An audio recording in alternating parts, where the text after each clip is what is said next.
Hello friends, welcome to my Bengali recipe have. আমার রান্নাঘরে তোমাদের সবাইকে ওয়েলকাম। আমার আজকের রেসিপি কাসুন্দি কাতলা। তো চলো শুরু করি আজকের রেসিপি। আর আজকে আমি রান্নার আগে কিন্তু কোনো ইনগ্রেডিয়েন্টস দেখাবো না, আমি রান্নার সাথে সাথেই বলে দেবো কোনটা কতটা নিয়েছি আমি সেই হিসেবে। তো দেখো, প্রথমে আমি কড়া বসিয়েছি, তেল আমার গরম হয়ে গেছে। তেলে আমি এবারে নুন হলুদ মাখিয়ে রাখা মাছগুলো দিয়ে কিন্তু খুব ভালো করে ভেজে নেব।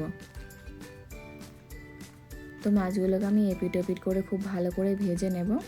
তো দেখো, মাছটা কিন্তু আমার অনেকটাই ভাজা হয়ে গেছে। এবার আমি মাছগুলো কিন্তু একটা পাত্রে তুলে নিচ্ছি। তো মাছ আমার একটা পাত্রে তুলে রেখে দিয়েছি। এবার আমি সেম তেলে কিন্তু এখানে একটা কাঁচা শুকনো লঙ্কা আর দুটো তেজপাতা কিন্তু দিয়ে দিলাম। এটা আমি কয়েক সেকেন্ড মতো নাড়াচাড়া করে নেব, এর থেকে একটা খুব ভালো গন্ধ বেরো পর্যন্ত। তো দেখো, খুব ভালো করে কিন্তু এটা আমি কয়েক সেকেন্ড ধরে নাড়াচাড়া করে নিয়েছি আর এটা কিন্তু ফোড়ন হয়ে গেছে। এবার এখানে আমি দিয়ে দিলাম টমেটোটাও আমি কিছু সময় ধরে ভেজে নেব। তো টমেটো আমার ভাজা হয়ে গেছে। এবার আমি এখানে দিয়ে দেব 1 চামচ রসুন বাটা, 1 চামচ আদা বাটা, আর দিয়ে দেব হচ্ছে 1 চামচ কাঁচা লঙ্কা বাটা। ঝালটা যে যার অনুযায়ী বুঝে দেবে, যে যেমন ঝাল খেতে পছন্দ করো সেই অনুযায়ী কিন্তু ঝালটা অ্যাড করবে। এখানে আমি 1 চামচ দিলাম। তো এবার এগুলোকে খুব ভালো করে কষিয়ে নেব যাতে এর থেকে কাঁচা গন্ধ চলে যায়। তো এটা আমার কষানো হয়ে গেছে। এবার এখানে আমি অ্যাড করে দিলাম 2 চামচ পেঁয়াজ বাটা। এটাকেও খুব ভালো করে কিন্তু মশলার সাথে মিশিয়ে কষিয়ে নেব যাতে এর থেকে কাঁচা গন্ধটা চলে যায়। তো আমি খুব ভালো করে কিন্তু এটাকে কষিয়ে নিচ্ছি।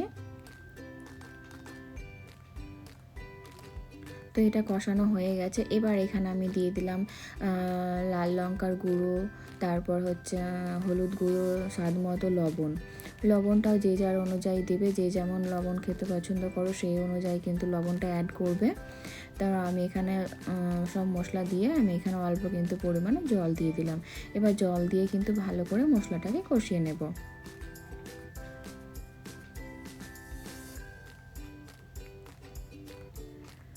আমি খুব ভালো করে কিন্তু কষিয়ে নিচ্ছি, জল দিয়ে কিন্তু মশলাটা খুব ভালো করে কষিয়ে নিচ্ছি। কষানো হয়ে গেছে। এবার আমি এখানে দিয়ে দেব 4 চামচ কাসুন্দি। কাসুন্দিটাও কিন্তু পরিমাণ অনুযায়ী দিতে হবে, যতটা পরিমাণে মাছ নেবে সেই হিসেবেই কিন্তু এখানে কাসুন্দি অ্যাড করতে হবে। আমি এখানে 3 পিস মাছ নিয়েছি, তার জন্য এখানে আমি 4 চামচ মতো কাসুন্দি অ্যাড করলাম। এবার কাসুন্দি দিয়েও কিন্তু এটাকে কিছু সময় ধরে আমি কষিয়ে নেব।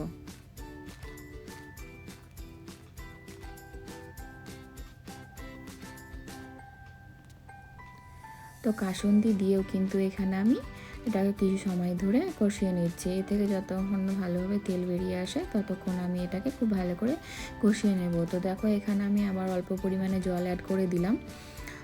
তো আমার এই মশলাটা কিন্তু কষানো হয়ে গেছে। এবার আমি এখানে পরিমাণ অনুযায়ী কিন্তু জল দিয়ে দিলাম। এবার এটাকে খুব ভালো করে মশলার সাথে মিশিয়ে নিচ্ছি। তো যে যেমন গ্রেভি রাখতে চাও সেই হিসেবে এখানে জলটা অ্যাড করবে। তো আমি এটা ঢাকা দিয়ে রেখেছিলাম, 5 মিনিট পর আমি ঢাকা খুলে দিলাম। এবার এখানে আমি দিয়ে দেব 3টে কাঁচা লঙ্কা, সাথে দেব অল্প পরিমাণে ধনেপাতা কুচি। তো আমি এখানে ধনেপাতা দিয়ে দিলাম। এটাকে খুব ভালো করে কিন্তু মিশিয়ে নেব। তো মেশানো হয়ে গেলে এখানে আমি ভেজে রাখা মাছগুলো অ্যাড করে দেব।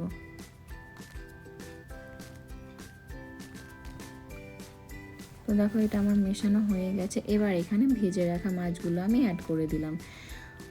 তো এটা আমি কিছু সময় ফুটতে দেব। তো দেখো, মাছটা আমার কিন্তু ফুটে এসেছে, ঝোলটাও কিন্তু অনেক আমার কমে এসেছে। তো এসে নামিয়ে নেব আমি। তো আমার কাসুন্দি কাতলা কিন্তু একদম রেডি। কেমন লাগলো অবশ্যই কমেন্ট করে বলবে। ভালো লাগলে লাইক শেয়ার করে দেবে এবং সাবস্ক্রাইব করে দেবে। আর পাশে থাকা বেল আইকন হিট করে দেবে যাতে আমার ভিডিও আপলোড করার সাথে সাথে তোমাদের কাছে পৌঁছে যায়।